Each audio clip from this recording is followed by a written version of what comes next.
PNS menjadi salah satu profesi yang cukup bergengsi di negeri ini. Banyak orang ingin menjadi PNS, namun tentunya pendaftaran dengan cara perjokian menjadi salah satu hal yang tidak bisa dimaafkan.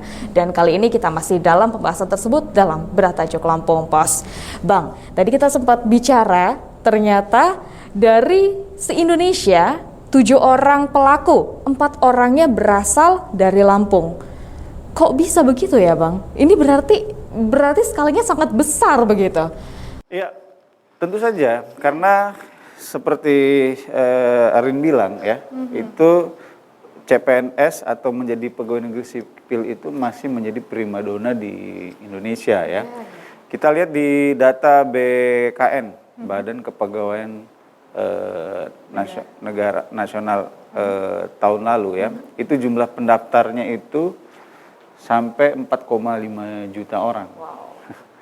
Sedangkan jumlah formasi yang tersedia itu sekitar 120.000 orang. Wah, itu sudah jadi, 1 banding berapa ya? Tingkat persaingannya begitu luar biasa, tetapi animonya juga luar biasa. Ini tentu saja menciptakan peluang ya bagi orang-orang yang berwatak culas untuk menjadi ladang bisnis ilegal.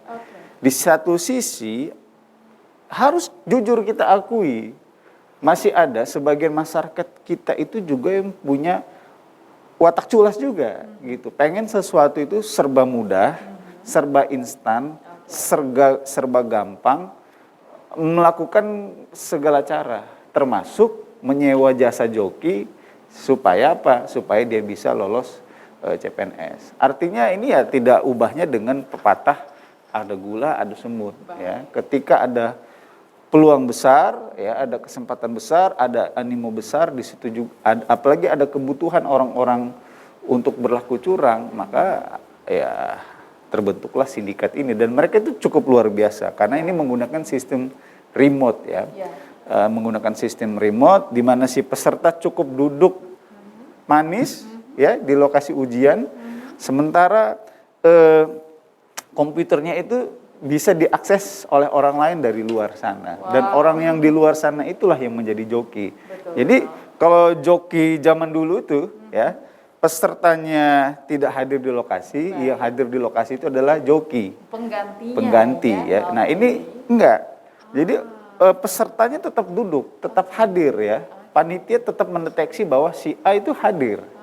Tetapi dia bisa tidur, bisa leyeh-leyeh atau pura-pura melakukan ujian gitu. Sementara sebenarnya mengikuti proses ujian itu adalah joki di luar sana. Tentu kita apresiasi kerja keras dari aparat kepolisian juga berhasil untuk membongkar kasus ini, dan memang saat pelaksanaan ada beberapa hal yang mengganjal karena ada beberapa peserta justru belum mencapai dalam waktu 1 menit tetapi sudah banyak sekali jawaban yang mereka dapatkan benar. Wah, itu juga tentunya sebenarnya cara joki yang akhirnya mungkin itu sebuah kelalaian mereka yang berhasil tertangkap ya. Ya, sepandai-pandainya tupai melompat, itu pasti akan jatuh juga ya. Secanggih-canggihnya upaya yang mereka lakukan untuk melakukan kecurangan, itu tetap bisa dideteksi ya. Bahkan kalau kecurangan digital ini sebenarnya bukti forensiknya, jejak digitalnya itu justru lebih mudah karena dia terikot ya. Oh, ini akses ternyata dari luar dan lain sebagainya. Sulit justru untuk dihindari ya. Jadi walaupun misalnya si pesertanya mampu bersandiwara ya kan, dikemas dengan baik misalnya ya kan, pura-pura melakukan, sulit atau jawabannya itu diselesaikan lambat-lambat, tapi tetap saja ini bisa dideteksi bahwa komputer si yang bersangkutan itu ternyata bisa diakses oleh orang lain dari luar sana. Gitu. Makanya unsur pidananya ini berlapis ya. Termasuk juga bisa dikenai pasal Undang-Undang ITE ya kan, karena melakukan illegal access. Seperti itu. Nah, kita berharap praktek ini benar-benar dibabat habis ya oleh aparat penegak hukum ya kan, karena ini skalanya luar biasa sekali. Pertama itu, terus kedua sekali lagi ini adalah sesuatu yang sifatnya serius ya. Ya. Karena ini menyangkut calon abdi negara. Betul sekali. Ya, bagaimana mungkin kita bisa percaya kepada mereka ya apabila mereka dari sisi rekrutmen saja, dari sisi integritas saja mereka sudah gugur. Betul. Ya kan? Dari sisi integritas aja sudah gugur. Bagaimana nanti mereka akan menghadapi goda-godaan yang lebih besar lagi? Bahayanya bisa jadi ke depan mereka bisa menjadi apa ya? Menjadi pelaku-pelaku korupsi di kemudian hari. Kenapa? Karena memang dari awal mereka sudah tidak jujur, sudah berlaku culas, ya kan? Apalagi mendapatkan kesempatan, mendapatkan godaan, wah bisa lebih kacau lagi republik ini. Dari awal juga Betul. sudah tidak oke. Kedua, ada orang-orang yang dirugikan. Seharusnya kan tes ini kan kompetitif, ya kan, dan berlangsung fair, adil ya. Ada mungkin orang-orang yang sebenarnya layak, kompeten, tapi karena ada orang-orang culas ini mereka tersingkirkan, ya kan. Nah ini yang harus menjadi persoalan serius, dan makanya kita juga sebenarnya mendorong bagaimanapun caranya tidak hanya sindikat perjokiannya ini saja yang diberikan sanksi, diberikan hukuman, tapi bagaimana patut juga dipikirkan pengguna jasanya juga seharusnya mendapatkan treatment. Ya. Misalnya ya nomor induk kependudukannya itu di blacklist, mereka tidak boleh lagi, tidak ada ampun lah gitu untukmu ya, untuk ikut lagi tes CASN di periode-periode selanjutnya, langsung blacklist. Bahkan sebenarnya kalau misalnya kondisinya sudah sangat serius seperti ini, serius ini kita lihat dari skalanya ya, lumayan banyak. Ya dicarilah unsur-unsur pidana atau pelanggaran hukum sehingga mereka ini juga bisa dipidanakan. Saya sih agak ragu ya kalau mereka ini dianggap sebagai korban gitu, karena bisa jadi mereka yang mencari.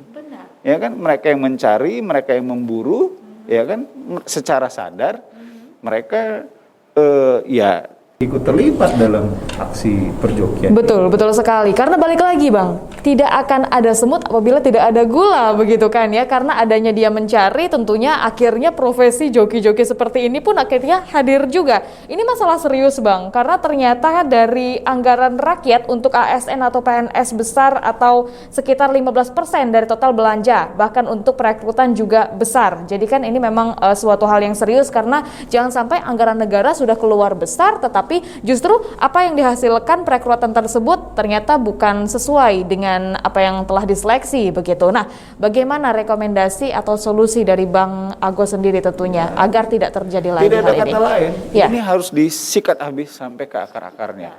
Karena ini kasus bukan yang pertama ya, di rekrutmen CPNS sebelumnya terjadi hal yang serupa. Terus kedua, harus di ketegasan itu di dua sisi ya, baik dari sisi pelaku maupun dari sisi pengguna jasa ya. Dan yang ketiga ya, ini ya harus menjadi bahan introspeksi kita semua bahwa ternyata di luar sana masih ada masyarakat kita itu yang demen atau suka melakukan cara-cara potong kompas, cara mudah, cara instan, cara ilegal seperti ini. Baik, tentunya ini menjadi evaluasi bagi kita semua, dan semoga hal ini tidak terjadi lagi dan segera bagi para pelaku itu mendapatkan hukuman agar memberikan efek yang jera juga bagi selanjutnya. Terima kasih Bang Ago. Baik pemirsa Metro TV Lampung, demikian untuk bedah tajuk Lampung Pos kali ini. Namun Anda jangan kemana-mana, sesaat lagi kita akan kembali dan membahas trending topik apa saja yang ada di multiplatform Lampung Pos Group. Tetaplah bersama kami.